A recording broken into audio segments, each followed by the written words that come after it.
Alors je viens vous parler de démocratie, mais de la vraie, celle qui n'existe pas du tout, et celle qui, je crois, serait capable de nous sortir du pétrin. Je cherche à penser des institutions, de bonnes institutions, qui nous protégeraient tous contre les abus de pouvoir. Je compte sur de bonnes institutions pour nous pousser à la vertu. Je ne compte pas sur des citoyens vertueux, je ne crois pas à ça, je pense que nous avons tous en nous-mêmes du bon et du mauvais. Par contre, de bonnes institutions pourraient nous pousser à la vertu, ou, comme c'est le cas aujourd'hui, nous laissent dériver complètement en dehors de l'intérêt général et du bien commun. Pour chercher, j'utilise une méthode formidable que nous a conseillé un vieux monsieur, donc Hérodote, antique, un médecin, qui disait chercher la cause des causes. Et je me sers de ça tout le temps. Pourquoi il disait ça? Il disait, quand on a un problème, quand il y a un mal à soigner, évidemment, ne vous en prenez pas aux conséquences. Vous ne réglerez pas le problème. Ne vous en prenez même pas aux causes.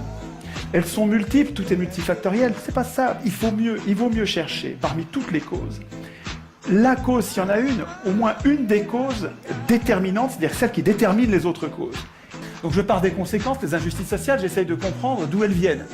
Il me semble qu'elles viennent de l'absence de contrôle des pouvoirs qui produisent une impuissance populaire. Et je pense que s'il y a des injustices sociales, c'est parce que les gens bien, les gens normaux, n'ont pas le pouvoir de résister. Tous ces gens qui résistent et que je connais, tous ces militants, ils résistent, ils passent toute leur vie à se bagarrer, ils ne changent rien. Comment ça se fait? Parce que leur impuissance politique leur interdit d'agir.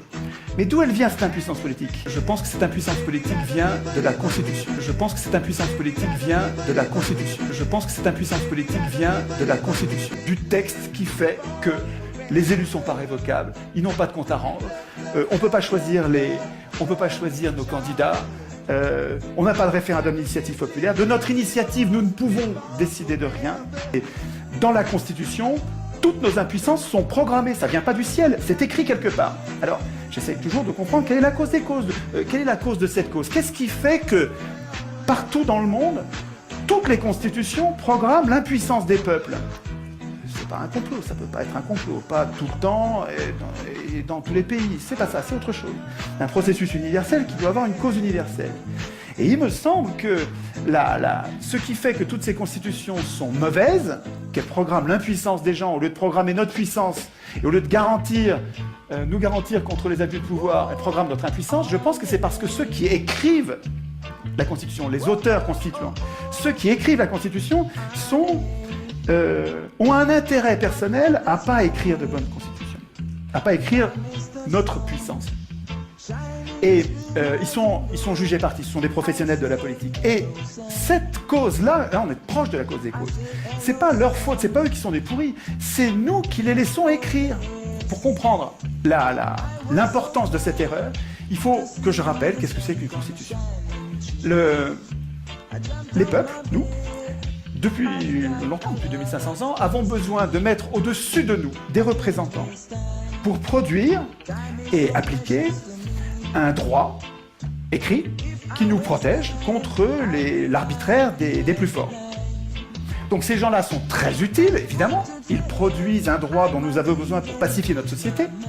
Mais en même temps, ils sont très dangereux. C'est-à-dire que si jamais ils se mettent à abuser, s'ils se mettent à servir les intérêts d'une caste au lieu de servir l'intérêt général, ou s'ils se mettent à abuser du pouvoir en devenant fous, puisque le pouvoir les rend fous systématiquement. Oui, ça fait 2500 ans qu'on sait ça, quoi. Hein. Le pouvoir rend fou, tous les pouvoirs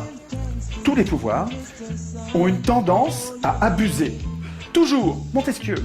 C'est comme une loi physique implacable. Et il y a une idée géniale pour nous protéger de ça, c'est la Constitution. Alors la Constitution, qu'est-ce que c'est? C'est un texte qui est au-dessus des pouvoirs et qui ne sert pas du tout à organiser les pouvoirs. Les pouvoirs n'ont pas besoin de nous pour s'organiser, pas du tout. La Constitution, tous les citoyens devraient savoir ça. La Constitution, ça sert à affaiblir les pouvoirs. Ça sert à inquiéter les pouvoirs pour nous protéger, nous protéger contre les abus de pouvoir. Mais attendez, si les représentants doivent craindre la Constitution, il ne faut pas qu'ils l'écrivent eux-mêmes. Ben sinon, s'ils l'écrivent eux-mêmes, ils vont programmer leur puissance et notre impuissance. Enfin, un enfant comprend ça. Donc l'idée centrale, mais vraiment c'est une idée essentielle, c'est que c'est pas aux hommes au pouvoir d'écrire les règles du pouvoir, et c'est pas à eux, il faut pas attendre que ce soit eux qui renoncent à écrire le pouvoir, il renoncera jamais, la solution elle viendra pas d'eux, elle viendra de nous, c'est à nous de leur interdire d'écrire les constitutions.